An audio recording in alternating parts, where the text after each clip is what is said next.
Assalamualaikum warahmatullahi wabarakatuh. Saya Tiara Aprilioni Putri, NIM 1902010301118 dan rekan saya yaitu Felix Valentino, NIM 1902010301103. Di sini kami akan mempresentasikan mata kuliah Ekonomi Mikro mengenai materi Elasticity in the long run versus the short run atau elastisitas jangka panjang versus elastisitas jangka pendek. Rumusan masalah yang akan kami bahas di sini yaitu yang pertama, pengertian dari elastisitas jangka panjang dan juga elastisitas jangka pendek. Lalu yang kedua yaitu elastisitas permintaan yang terdiri dari elastisitas harga dan juga elastisitas pendapatan. Yang ketiga yaitu elastisitas penawaran dan yang keempat yaitu faktor penentu elastisitas penawaran. Baik, kita langsung saja masuk ke materi yang pertama, yaitu pengertian dari elastisitas jangka panjang dan juga elastisitas jangka pendek.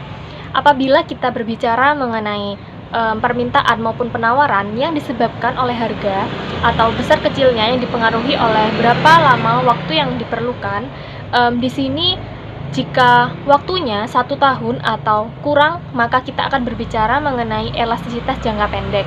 Namun, jika waktunya lebih dari 1 tahun, maka kita akan berbicara mengenai elastisitas jangka panjang.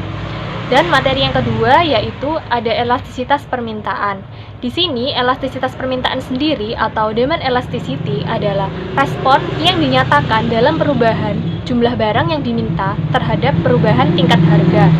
Di sini elastisitas permintaan dibagi menjadi dua, yaitu ada elastisitas harga dan juga elastisitas pendapatan. Untuk elastisitas harga sendiri atau price elasticity, yaitu presentasi perubahan jumlah barang yang diminta atau yang ditawarkan yang disebabkan oleh presentase perubahan harga barang tersebut. Lalu, elastisitas harga atau price elasticity ini dibagi menjadi dua, yaitu ada untuk barang yang tidak tahan lama atau non-durable goods atau untuk barang tahan lama yaitu durable goods. Untuk barang yang tidak tahan lama, maka dalam jangka pendek elastisitas harga lebih kecil dibandingkan dalam jangka panjang. Penyebabnya adalah yang pertama, konsumen membutuhkan waktu yang lama untuk mengubah kebiasaan mereka, sehingga dalam jangka pendek konsumen tidak mudah terpengaruh oleh perubahan harga. Baik, di sini kami telah memaparkan kurva elastisitas harga non-durable goods atau untuk barang tidak tahan lama. Pada kurva tersebut memberikan penjelasan bahwa pada kebanyakan barang seperti bensin, kenaikan harga dalam jangka pendek hanya berpengaruh kecil pada jumlah barang yang diminta. Pada pemilik mobil, tidak lantas mengganti mobilnya dengan yang lebih hemat bensin. Namun, karena ke depan mobil akan semakin mengecil dan hemat bensin, maka dalam jangka panjang, pengaruh kenaikan harga terhadap jumlah yang diminta akan semakin besar. Dan pada gambar tersebut, yaitu permintaan lebih elastis dalam jangka panjang dibandingkan dalam jangka pendek. Dan untuk yang kedua, yaitu untuk permintaan barang durable goods, kedua permintaan suatu barang kadangkala berkaitan dengan barang lain, seperti kenaikan harga BBM yang menyebabkan konsumen langsung mengurangi jam pemakaian kendaraan, sehingga elastisitas dalam jangka pendek menjadi peningkat. Akan tetapi, dalam jangka panjang akan lebih elastis lagi, karena akan banyaknya mobil yang efisien bahan bakar sehingga hemat bahan bakar. Lalu untuk barang yang tahan lama atau durable goods, permintaannya lebih elastis dalam jangka pendek daripada jangka panjang. Ya, contohnya yaitu permintaan terhadap barang-barang mewah. Di sini kami telah memaparkan kurva mengenai elastisitas harga untuk durable goods atau barang tahan lama. Pada kurva tersebut memberikan penjelasan bahwa untuk barang tahan lama seperti mobil, kenaikan harga mula-mula akan menurunkan jumlah yang diminta secara tajam. Orang masih bisa untuk menunda membeli mobil baru, namun dalam jangka panjang, mobil-mobil tua harus diganti, sehingga jumlah yang diminta cenderung akan meningkat.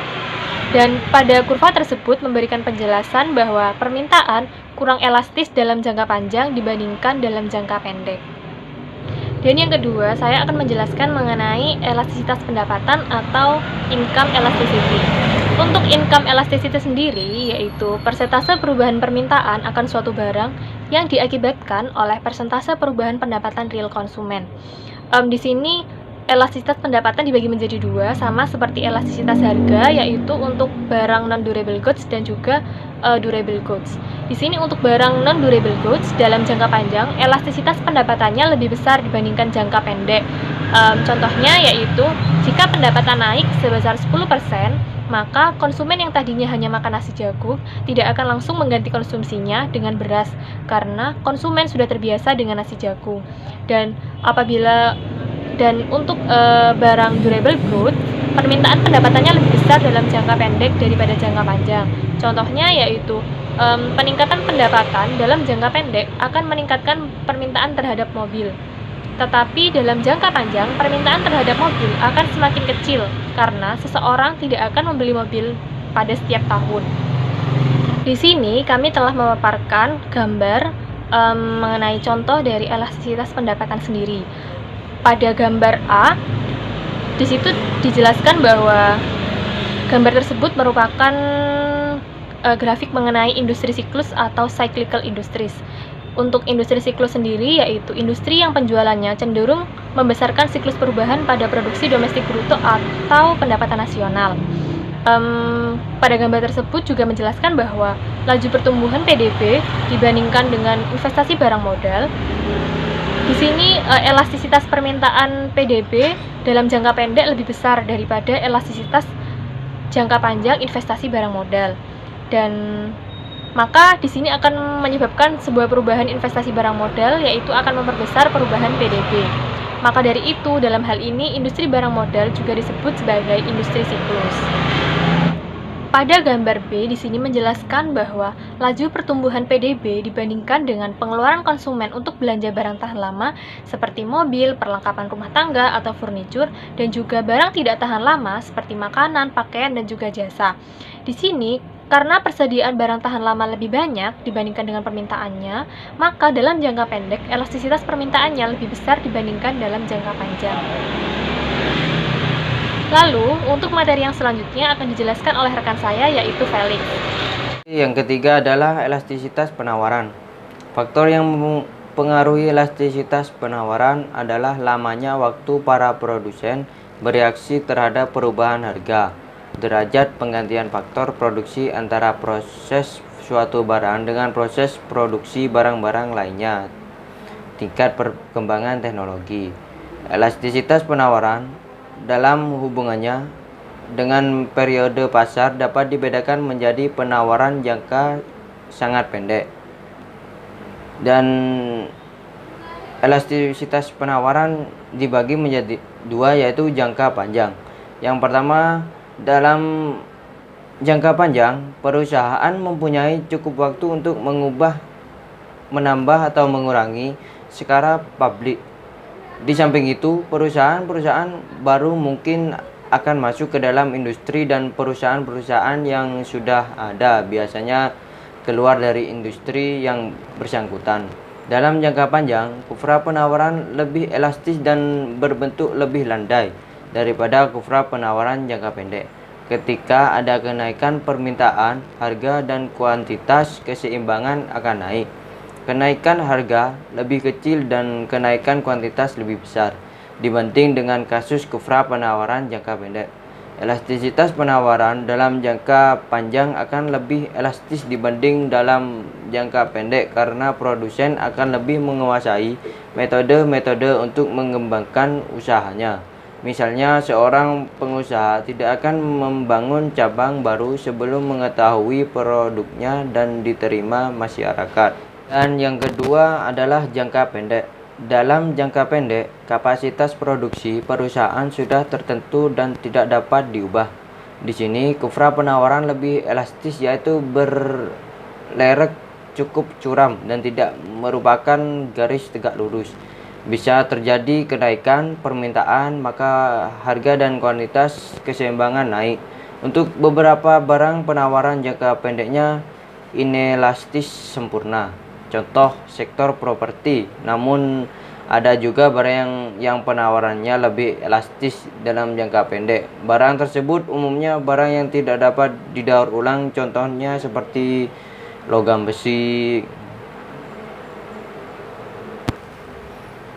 Oke, dan yang terakhir adalah faktor-faktor yang menentukan elastisitas penawaran, yaitu ada 3 ya. Yang pertama, jenis produk. Semakin cepat produsen merespon perubahan harga yang terjadi, maka akan semakin elastis penawarannya. Biasanya terjadi pada industri-industri seperti tekstil, rokok, pakaian, dan industri lainnya. Sedangkan jika produsen suka merespon terhadap harga, maka akan semakin inelastis. Hal ini biasanya terjadi pada produsen beras. Dan yang kedua yaitu sifat perubahan biaya produktif. Penawaran bersifat inelastis bila peningkatan penawaran hanya dapat dilakukan dengan pengeluaran biaya sangat tinggi. Jika penawaran dapat ditambahi dengan biaya yang rendah, maka penawaran akan bersifat elastis. Tinggi rendahnya biaya akan dikeluarkan tergantung dari tingkat penggunaan kapasitas perusahaan dan kemudahan dalam memperoleh faktor produksi. Dan yang terakhir adalah jangka waktu. Panjang pendeknya waktu dapat mempengaruhi elastisitas penawaran. Demikian penjelasan materi dari kelompok kami. Jika ada kekurangan atau kelebihan, mohon dimaafkan. Wassalamualaikum warahmatullahi wabarakatuh.